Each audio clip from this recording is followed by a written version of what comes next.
around 130 or so, when you are here, just pull out the probe till you see whole of the ascending aorta. So just slowly pull out the probe. Slowly pull out the probe till RPE.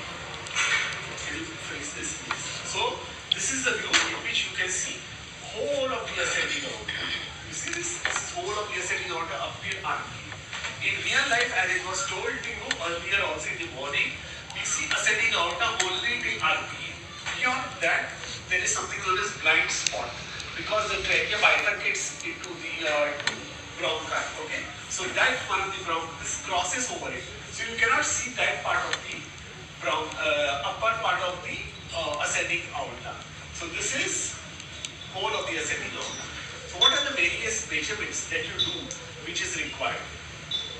So you start with the alveolar diameter, ear to ear, then aortic annulus, then sinotubular sinus of Valsalva, then sinotubular junction, and ascending aorta.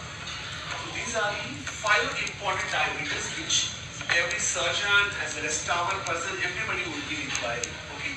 Now all these diameters except for alveoli and aortic annulus has to be taken from inner to inner diameter. This what? From this inner end to this inner end. So from here to here, and that too in mid-systole. Mid-systole is just open the aortic wall. Freeze this. Just go slowly. If you go ahead, you can take that from here.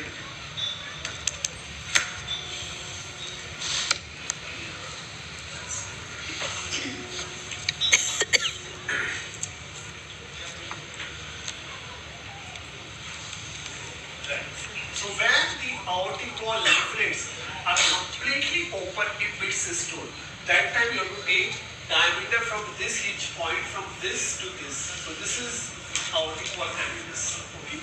Alveoli annulus ideally has to be taken 0.5 millimeter just below this. So just see diameter from here to here. Okay. For all practical purposes, aortic annulus and alveoli annulus are stated as C. Why? Because alveoli is a fibrous pipe and aortic wall is at the upper end of that fibrous pipe. Got it? So that diameter practically is. But remember that diameter is inner diameter to inner diameter and always has to be taken in mid-systole when the aortic walls are open. So, okay. And all other diameters, sinus of Valsalva, sinotubular junction and the ascending aorta are to be taken end diastole. End diastole is bending of the QRS complex. So, go behind. Yes. So they are to be taken at end diastole, and that too from leading edge to leading edge. Leading edge to leading edge means upper part of that to upper part of the lower edge. Upper part of this to upper part of this lower edge. Upper part of this to upper part of this lower edge. Okay. So that is known as leading edge to leading edge. Okay. So all other diameters are to be taken from leading edge to leading edge. Okay. This view is especially important for tower cases. Okay.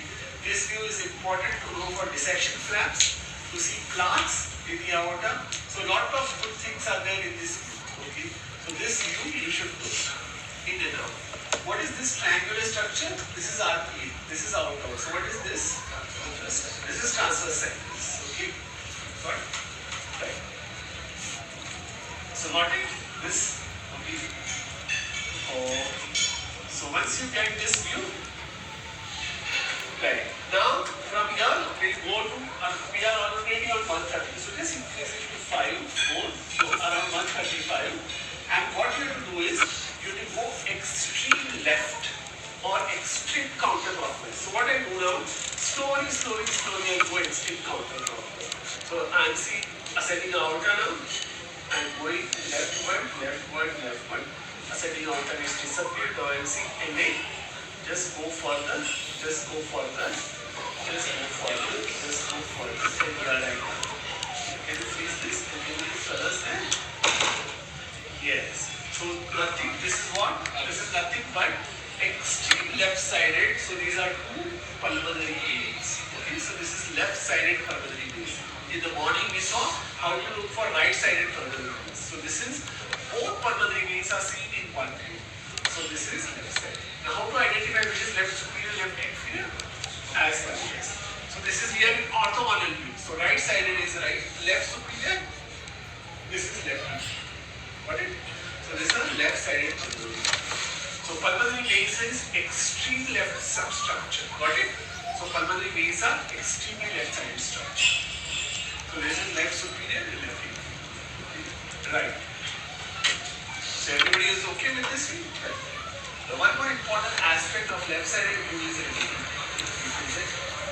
and that is for what is the most commonest reason for which E is done, right from Bruno it is for LA appendage clot, isn't it? For every now and then, for everything, for BM, everybody would refer to what is how to look for LA appendage clot. So let's see how we need to look for LA appendage clot. So what we do is we go to 30 degrees, 30, 35, okay, and then we slightly pull out the probe and turn towards left. It will get good. Very good. Can you see though? You have already started seeing LA appendage. Can you see this? So you keep this LA appendage in view. So you see this. This is an LA appendage. You keep this LA appendage and slowly go on increasing the angle. So 37, 39, 40, and slowly 45, 50, 57, 60, 70. Slowly. Now when it disappears, just turn the probe more leftward. Again it will reappear. You saw that? Again it is reappearing. 75, 80, 80. I'm turning the probe more. It's again coming. 80, 85, 90. Again it is there. 90, you go 100. It disappears, turn the probe leftward. Again it is repeat. 100. Again 120. I can still see the LA appendage. 120, I can see the LA appendage. Further move. 130, I can still see the LA appendage. Can you see this? 140, I can still see the LA. Can you see this? So right from 140, 145. So right from 35 to 145, you scan it and you see the LA appendage. Okay? So remember, this is a method you have to employ to look for LA appendage. Why? Because you know, you are doing a 2D imaging for a 3D structure. LA appendage is not just one, just like this in a plane. It is a bag-like structure, and you know it is multi-lobed structure. So it's not necessarily just a one lobe, and it has different shapes, isn't it? Cactus and cauliflower, chicken wing, and lot more. And so you have to be 100% sure you don't see clot in any of the lobes. So what you have to do is you put it in the center and you scan it. So you are 100% sure you have not missed any of the lobes. So you keep the LA appendage 35, increase the angle say around 145 to see that you have not missed any of the lobes. Got it? So this is how you look for LA appendage. Okay? Remember this. So, and this is the basic fundamental for any structure in T. All you need to do is keep that structure in the center and scan it from 0 to 120. Okay? So if you want to see a mitral wall, do the same thing. Put the mitral wall in the center, scan it from 0 to 180. Aortic wall, keep the aortic wall in the center, scan it from 0 to 180. So you are 100% sure you have scanned it in the